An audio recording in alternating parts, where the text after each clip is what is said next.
नमस्कार, आप देख रहे हैं इंडिया डेली लाइव। मैं हूं आपके साथ नैना यादव। दोपहर के 3 बज रहे हैं, यानी कि वक्त है थर्ड आई का। और थर्ड आई में आज हम जिन 2 बड़ी खबरों का विश्लेषण करने वाले हैं, पहले वो खबर आपको दिखा देती हूं। पहली खबर है मोदी के मिशन साउथ की। 400 सीटों का टारगेट सेट करने के लिए बीजेपी ने साउथ में अपनी पकड़ मजबूत कर ली है। उड़ीसा में बीजेडी और आंध्र प्रदेश में टीडीपी के साथ में गठबंधन लगभग तय हो चुका है। नवीन पटनायक और चंद्रबाबू नायडू की एनडीए में वापसी से आखिर कैसे साउथ का गणित बदलेगा, ये आगे हम आपको विस्तार से दिखाएंगे।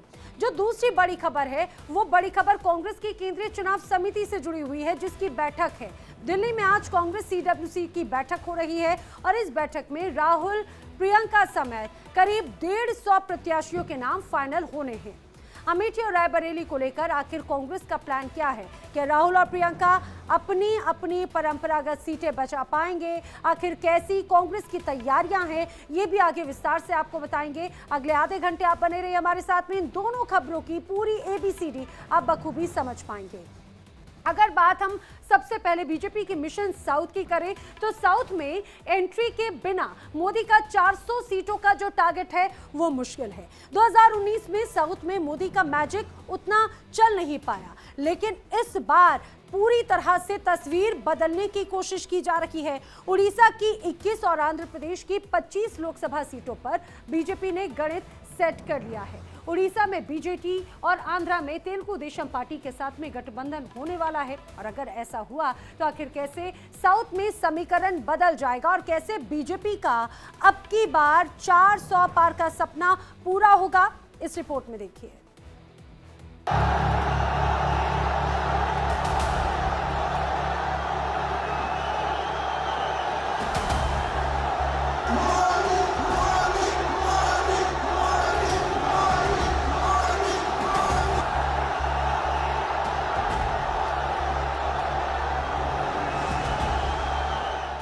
इतना उत्साह मैं तेलंगाना के लोगों में बीजेपी के लिए देख रहा हूं, उतना ही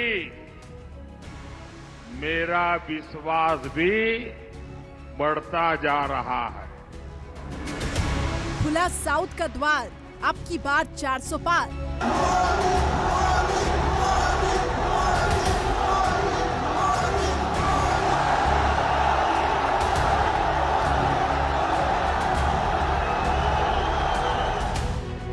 आंध्र ओडिशा की 46 सीटों का गणित सेट।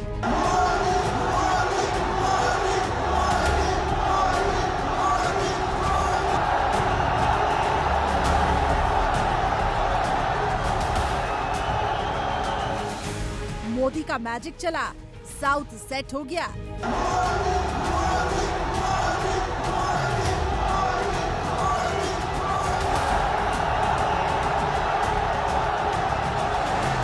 देश में एक ही गुंज है और वो गुंज है अब की बार 400 पार।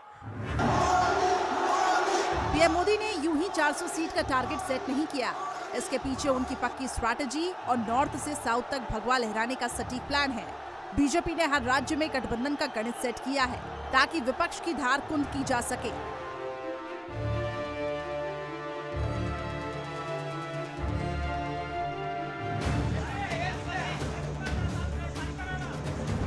यूपी से लेकर महाराष्ट्र तक बीजेपी ने कहीं छोटे दलों को तो कहीं बड़े दलों को एनडीए में जोड़ा, जिसका असर ये है कि हर राज्य में पार्टी मजबूत नजर आ रही है। नॉर्थ में बीजेपी का समीकरण सेट है, लिहाजा पार्टी का पूरा फोकस साउथ में है।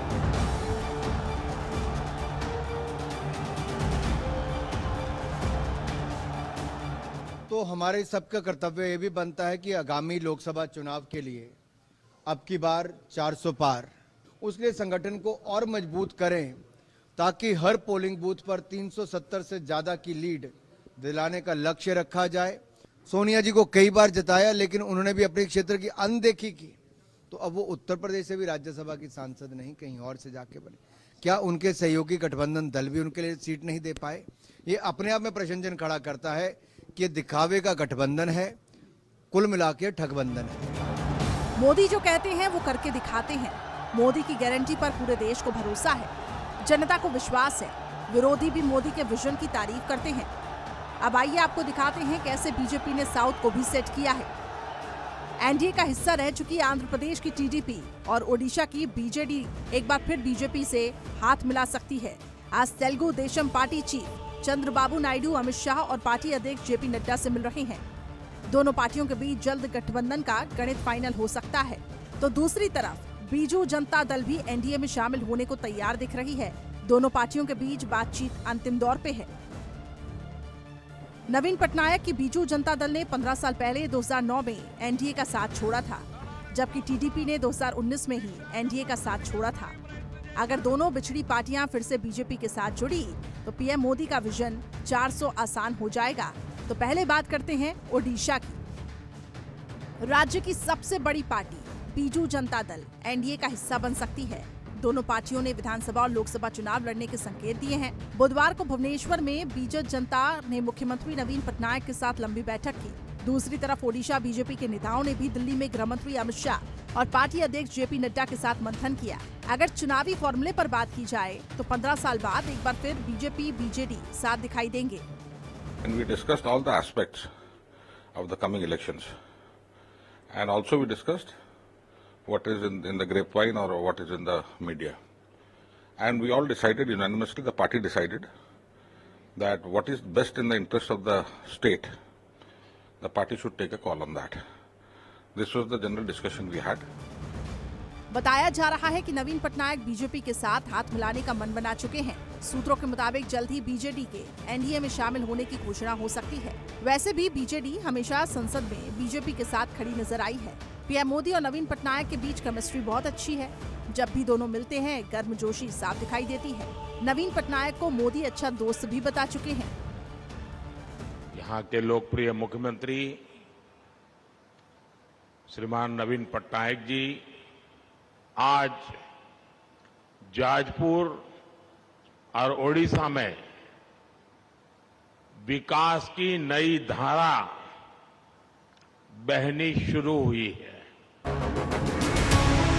ओडिशा में बीजेपी और बीजेडी के साथ सीट शेयरिंग का फॉर्मूला क्या होगा, किसे कितनी सीटें मिलेंगी और विधानसभा चुनाव में आखिर क्या गणित होगा, इस पर मंथन जारी है और उम्मीद है कि जल्दी गठबंधन का फॉर्मूला सेट हो जाएगा। आइए पहले आपको दिखाते हैं क्या है ओडिशा में सीटों का गणित। ओडिशा में लोकसभा की 21 सीटें हैं। 2019 में बीजेडी ने 12 सीटों पर जीत दर्ज की थी, जबकि बीजेपी ने 8 सीटों पर जीत दर्ज कर मजबूत वापसी की थी। कांग्रेस के खाते में सिर्फ 1 सीट आई थी। राज्य में दोनों पार्टियों का वोट शेयर भी देख लीजिए। 2019 में नवीन पटनायक की बीजेडी को 42.8% वोट मिला था, जबकि बीजेपी को 38.4% वोट मिले थे। अब ये भी समझिए कि अगर बीजेडी एनडीए में शामिल हुई तो आखिर क्या होगा। बीजेपी और बीजेडी का वोट शेयर छोड़ दे तो 42.8% और 38.4% मिलकर 81% होगा। यानी राज्य से विपक्ष पूरी तरह से साफ हो जाएगा। कांग्रेस के खाते में एक भी सीट नहीं आएगी। सभी 21 सीटों पर एनडीए की प्रचंड जीत होगी। बीजेडी हमेशा संसद में मोदी सरकार के एजेंडे का समर्थन करती रही। दूसरी तरफ राज्यसभा चुनाव में बीजेडी ने बीजेपी उम्मीदवार और केंद्रीय रेल मंत्री अश्विनी का समर्थन किया था। यानी दोनों पार्टियों के बीच गठबंधन का रास्ता करीब करीब साफ हो चुका है। दूसरी तरफ आंध्र प्रदेश की बात करें तो यहाँ भी बीजेपी के सामने वाईएसआरसीपी का मजबूत किला है, जिसके खिलाफ तेलुगु देशम पार्टी मजबूत गठबंधन की तैयारी में है। चंद्रबाबू नायडू की टीडीपी और पवन कल्याण की जनसेवा पार्टी बीजेपी के साथ गठबंधन को तैयार है। सूत्रों के मुताबिक सीटों का फॉर्मूला सेट होते ही गठबंधन का ऐलान हो सकता है। अमित शाह और जेपी नड्डा के साथ चंद्रबाबू नायडू की बातचीत अंतिम दौर में है। अब आइए आपको आंध्र प्रदेश में सीटों का गणित समझाते हैं। राज्य में लोकसभा की कुल 25 सीटें हैं। 2019 में जगन मोहन रेड्डी की वाईएसआरसीपी ने 22 सीटें जीतकर हैरान कर दिया था। टीडीपी को सिर्फ 3 सीटों पर जीत मिली थी। पवन कल्याण की जनसेवा पार्टी और बीजेपी का खाता भी नहीं खुला था। 2019 में वाईएसआरसीपी को 49.89% वोट मिले थे, जबकि टीडीपी को 40.19% वोट मिले थे। जनसेवा पार्टी के खाते में 5.87% वोट मिले थे। बीजेपी को 1% से भी कम वोट मिले थे। अगर टीडीपी और जनसेवा पार्टी एनडीए का हिस्सा बनती हैं, तो राज्य में तीनों पार्टियों का वोट शेयर करीब 50% हो जाता है। ऐसे में राज्य की 25 में से करीब 15 सीटों पर एनडीए का कब्जा हो सकता है। एक्टर से नेता बने पवन कल्याण ने पिछले दिनों कहा था कि टीडीपी और बीजेपी जनसेना के बीच गठबंधन मेरे लिए या मैंने किसी निजी फायदे के लिए किया है, बल्कि ये गठबंधन कर्ज में डूबे, विकास से वंचित, आपराधिक गतिविधियों से जूझ रहे आंध्र प्रदेश को बचाने के लिए पिछले महीने में चंद्रबाबू नायडू और अमित शाह की मुलाकात भी हो चुकी है। आप भी जानते हैं कि मोदी जो कहता है वो करके दिखाता है, और इसीलिए तो तेलंगाना का हर इंसान कह रहा है, हर मतदाता कह रहा है, अब की बार 400 पार, अब की बार। तो अगर आंध्र प्रदेश और ओडिशा में गठबंधन सेट हो गया तो साउथ में बीजेपी मजबूत वापसी कर सकती है और 400 का टारगेट आसानी से पूरा हो सकता है। कर्नाटक में बीजेपी मजबूत है, तेलंगाना में भी पार्टी का वोट शेयर लगातार बढ़ रहा है, केरल, तमिलनाडु में भी पार्टी लगातार काम कर रही है। तो सनातन और विकास के सेतु से पीएम मोदी साउथ को नॉर्थ के करीब लाए हैं। राम मंदिर की प्राण प्रतिष्ठा से पहले पीएम मोदी साउथ के दौरे पर गए थे, तमाम मंदिरों के दर्शन किए थे। अगर प्रभु श्री राम का आशीर्वाद मिला और साउथ में मोदी को जन समर्थन मिला तो 2024 में प्रचंड जीत तय है। Bureau report, India daily live. अगर साउथ की बात की जाए तो साउथ का किला बीजेपी के लिए बहुत मुश्किल रहा है। हालांकि प्रधानमंत्री मोदी ने दक्षिण को सनातन और विकास की डोर से जोड़ा है और धीरे धीरे अब वहां की तस्वीर भी बदलती नजर आती है। आइए आपको दिखाते हैं कि साउथ में आखिर लोकसभा सीटों का गणित क्या है। ग्राफिक्स के जरिए मैं आपको समझाने की कोशिश करती हूँ। अगर आप समझें साउथ में, अगर तमिलनाडु की बात करें तो 39 सीटें यहाँ पर हैं, केरल की 20 सीटें, तेलंगाना की 17 सीटें, आंध्र प्रदेश में 25 सीटों की कोशिश है, कर्नाटक में 28 सीटें, उड़ीसा की 21, पुडुचेरी की अगर बात करें तो यहां पर 1 सीट। ये दरअसल ये पूरा दक्षिण भारत का एक हिस्सा है। अगर आप देखेंगे इस पूरे मैप में, भारत के मैप में जो लाल रंग का हिस्सा आपको नजर आ रहा है, उड़ीसा, आंध्र प्रदेश, पुडुचेरी, तमिलनाडु, केरल, कर्नाटक और तेलंगाना। अभी तक अगर इन राज्यों की बात करें तो बीजेपी की वो ठोस पकड़ अभी तक यहां पर नजर नहीं आई। अगर हम इसके पहले के चुनावों की बात करें, यानी 2019 की, 2019 में बीजेपी का प्रदर्शन यहां पर कैसा रहा है वो भी आपको ग्राफिक्स के जरिए समझना होगा। 2019 में अगर हम बात करें, खास तौर से विशेष तौर से राज्य की बात करें कर्नाटक की, तो 28 में से अगर बीजेपी की बात करें तो बीजेपी का प्रदर्शन किस तरह से रहा। अगर आप देखें यहां पर 25, तेलंगाना में 4, उड़ीसा की 8, केरल में खाता तक नहीं खोल पाया बीजेपी का, ना केरल, ना तमिलनाडु, ना आंध्र प्रदेश। तो केरल की 20, तमिलनाडु और आंध्र प्रदेश में 0 सीट्स जो हैं वो यहां पर बीजेपी की रही। कर्नाटक में तो फिर भी अच्छी खासी मौजूदगी नजर आती है। अब ये कहा जा सकता है कि कर्नाटक में पैठ जमाने के बाद में अब केरल, तमिलनाडु और आंध्र प्रदेश अपने आप में ये 3 बड़े राज्य हैं जो बहुत अहम हो जाते हैं बीजेपी के लिए। ये साउथ में बीजेपी का 2019 में प्रदर्शन रहा है। लेकिन अगर आंध्र प्रदेश में टीडीपी और उड़ीसा में बीजेडी के साथ में गठबंधन फाइनल होता है तो दोनों ही राज्यों में एनडीए जबरदस्त तरीके से वापसी कर सकती है। दोनों राज्यों में कुल 46 लोकसभा सीटें हैं और इसके साथ में तेलंगाना में भी बीजेपी की सीटें बढ़ने के पूरे आसार हैं। कर्नाटक की अगर बात करें तो कर्नाटक में पार्टी ने जनता दल एस के साथ में अपना गठबंधन किया है। मतलब ये साफ हो जाता है कि 2019 की तुलना में इस बार बीजेपी का मिशन साउथ मजबूत नजर आ रहा है।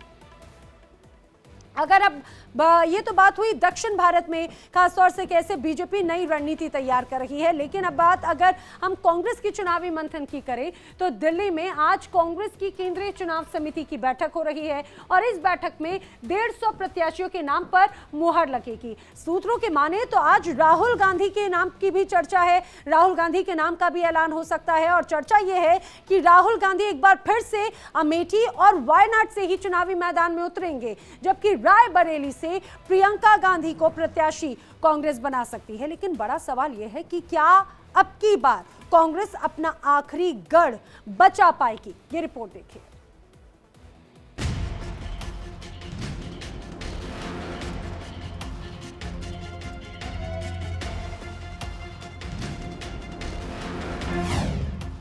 गठबंधन में टेंशन, कांग्रेस का मंथन।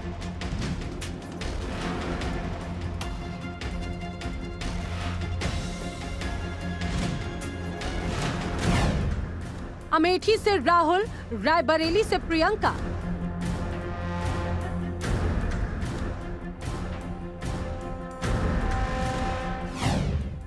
सीडब्ल्यूसी की बैठक, 150 सीटों पर मंथन।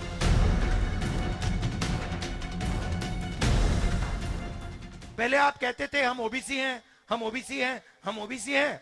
अब हमने एक्सरे की बात की, जाति जनगणना की बात की। आप कहते हो भैया इस देश में तो ओबीसी है ही नहीं, पिछड़े हैं ही नहीं, सिर्फ 2 जात हैं। क्यों? क्योंकि आप डरते हो, आप नहीं चाहते हो कि देश की सच्चाई 73% को पता लग जाए। मोदी की अगुवाई में बीजेपी मिशन 400 के लिए चुनावी रण में उतर चुकी है। उत्तर से दक्षिण तक बीजेपी का टारगेट सेट नजर आता है, लेकिन गठबंधन के बावजूद कांग्रेस मुश्किल में है। राहुल गांधी की न्याय यात्रा के बावजूद पार्टी के पक्ष में माहौल नजर नहीं आता। पार्टी अभी अपने प्रत्याशियों के नाम फाइनल भी नहीं कर पाई। हालांकि आज कांग्रेस की पहली लिस्ट सामने आ सकती है।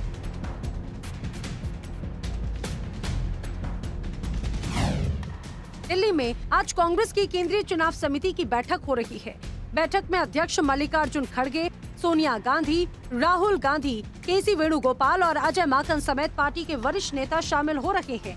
ज्यादातर राज्यों में उम्मीदवारों की स्क्रीनिंग लगभग तय हो चुकी है। सूत्रों के अनुसार 150 सीटों पर प्रत्याशी फाइनल हो चुके हैं।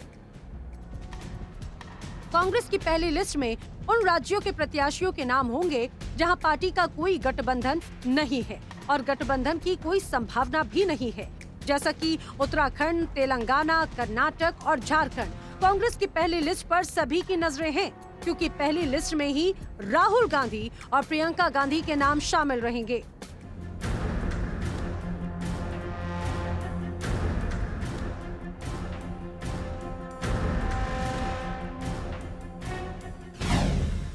सूत्रों की माने तो राहुल गांधी एक बार फिर अमेठी और वायनाड सीटों से चुनावी मैदान में उतर सकते हैं। हालांकि पिछले चुनाव में राहुल गांधी को अमेठी से हार का सामना करना पड़ा था।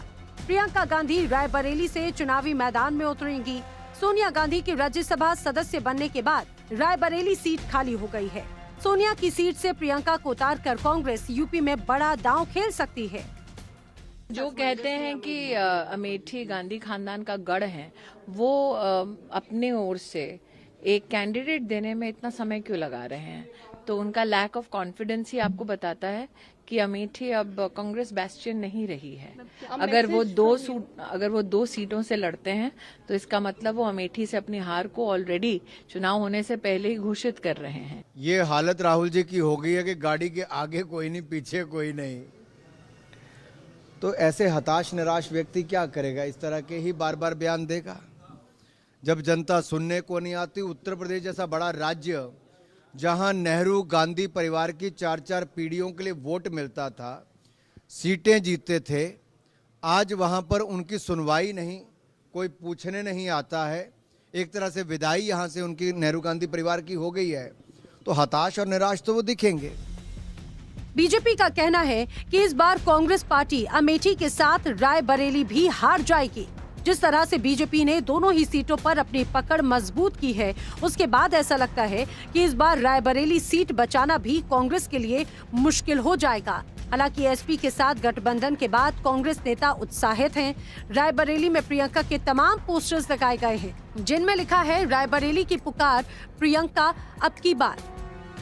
तो जब तक आप गहराई में ये बात समझेंगे नहीं कि सरकार का कर्तव्य आपके लिए काम करने का कर्तव्य है, आपको रोजगार दिलवाने का, आपको मजबूत बनाने का, आपको शिक्षा के मौके दिलवाने का, जब तक आप इस बात को समझेंगे नहीं, तब तक बदलाव नहीं आएगा। अमेठी को लेकर भी कांग्रेस नेताओं के बीच लगातार बैठकों का दौर जारी है। पार्टी स्थानीय नेताओं के जरिए चुनावी जमीन का आकलन कर रही है। सोनिया गांधी ने राजस्थान से राज्यसभा के लिए चुने जाने के बाद भावुक चिट्ठी लिखी थी और रायबरेली और अमेठी के लोगों से परिवार के लिए उनका साथ मांगा था। रायबरेली और अमेठी सीटें कांग्रेस का गढ़ रही हैं। दोनों सीटों से गांधी परिवार का जुड़ाव कई दशकों से है। सोनिया गांधी से पहले राजीव गांधी भी यहां से चुनाव लड़ चुके हैं। हालांकि अब यूपी में कांग्रेस का जनाधार नहीं बचा। पिछले चुनाव में स्मृति ईरानी के सामने राहुल गांधी को अमेठी में हार का सामना करना पड़ा था।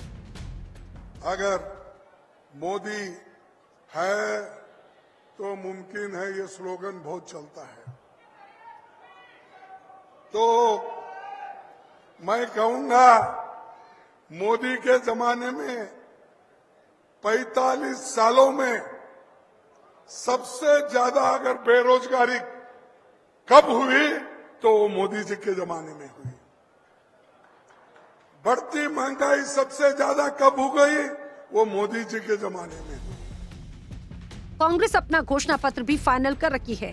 किसानों को एमएसपी की गारंटी, युवाओं को रोजगार की गारंटी और 5 न्याय के मसौदे पर कांग्रेस काम कर रही है, जिसका वादा राहुल गांधी न्याय यात्रा में लगातार कर रहे हैं। अब देखना यह है कि कांग्रेस के वादे मोदी की गारंटी के सामने कितना टिक पाते हैं। उत्तर भारत में कांग्रेस पूरी तरह से साफ दिख रही है। पार्टी नेता साथ छोड़ रहे हैं। पार्टी के अंदर ही घमासान छिड़ा हुआ है। Bureau report, India daily live. Samajwadi party के जेल में बंद विधायक इरफान सोलंकी के 2 ठिकानों पर ईडी की टीम ने सुबह छापेमार कार्रवाई की और कानपुर से विधायक इरफान के घर समेत उनके भाई अरशद सोलंकी के ठिकानों पर भी ईडी ने छापा मारा।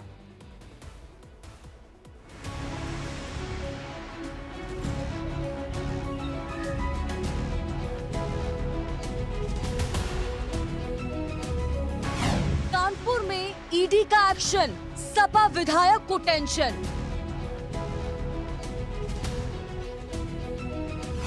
इरफान सोलंकी पर घेरा, जांच एजेंसी ने डाला डेरा।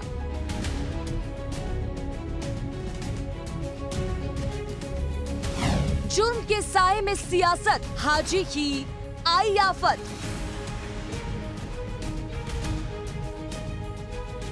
समाजवादी पार्टी के विधायक इरफान सोलंकी के ठिकाने पर ईडी की टीम ने छापा मारा है। इस दौरान यहां लगे सीसीटीवी कनेक्शन को काट दिया गया। छापेमारी लखनऊ जोन के अधिकारियों की टीम ने सुबह की। ईडी की टीम ने जाजमऊ स्थित सपा विधायक के आवास पर ये एक्शन लिया है।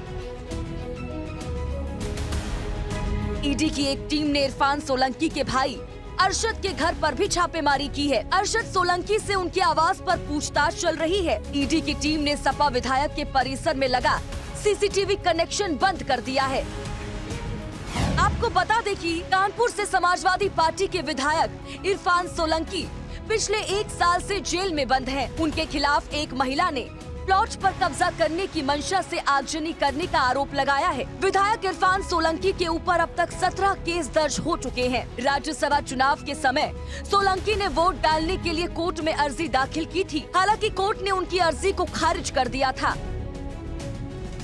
दरअसल इरफान सोलंकी के वकील मोहम्मद आसिफ खान ने एमपी एमएलए कोर्ट में अर्जी दाखिल कर मांग की थी कि उन्हें राज्यसभा चुनाव में वोट डालने की अनुमति दी जाए। इरफान के वकील ने कोर्ट में बीते दिनों झारखंड के सीएम हेमंत सोरेन का उदाहरण देते हुए अपील की थी कि जैसे उच्च न्यायालय ने फ्लोर टेस्ट के लिए झारखंड के सीएम को जेल से बाहर जाने की अनुमति दी, वैसे ही इरफान को वोट डालने के लिए अनुमति दी जाए। इस पर सरकारी वकील भास्कर मिश्रा ने कोर्ट में दलील दी थी कि इरफान की याचिका पेरोल या फिर शॉर्ट टर्म बेल जैसी प्रतीत हो रही है। इसके बारे में निर्णय करने का अधिकार ट्रायल कोर्ट को नहीं है।